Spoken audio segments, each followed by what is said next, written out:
मैं तुम्हारी तकदीर हूँ, तुम्हारी लकीरों में मेरा नाम लिखा है और इसके बावजूद भी तुम मुझसे शिकायत करते रहते हो। कितनी शिकायतें करते रहते हो। मुझे पता है कि तुम जो शिकायतें करते हो वो हक से करते हो, पर कितनी शिकायतें करते हो। मैं इन हाथों की लकीरों को नहीं मानता हूँ, तुम्हें पता है, लेकिन तुम मानते हो और इसलिए मैं सिर्फ तुम्हारे कहने पर इन हाथों की लकीरों को मानता हूँ। अब तुम समझ सकते हो कि मैं तुम्हारी बात को कितना मानता हूँ, कितना महत्व देता हूँ तुम्हारी बात को। और तुम हो कि कहते हो कि बाबा आप मेरी सुनते नहीं हो। मैं हर पल तुम्हारी सुनता हूँ और हर पल मैं तुम्हें सुनना चाहता हूँ, पर तुमने आजकल कहना कम कर दिया है। तुम आजकल खामोशी से कह जाते हो, बोल कर नहीं कहते हो।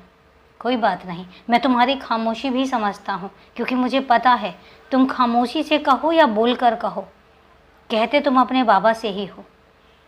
मैं समझ जाऊँगा और हर बार समझूँगा, तुम निश्चिंत रहो।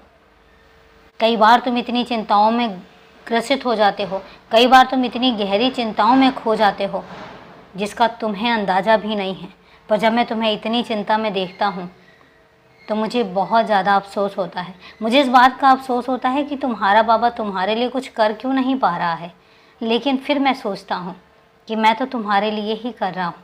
हाँ, तुम इंसान हो, इसलिए तुम्हें दूर का दिखाई नहीं देता, तुम्हें कल का दिखाई नहीं देता, लेकिन कल क्या है ये तुम नहीं जानते हो, पर मैं तो जानता हूँ ना।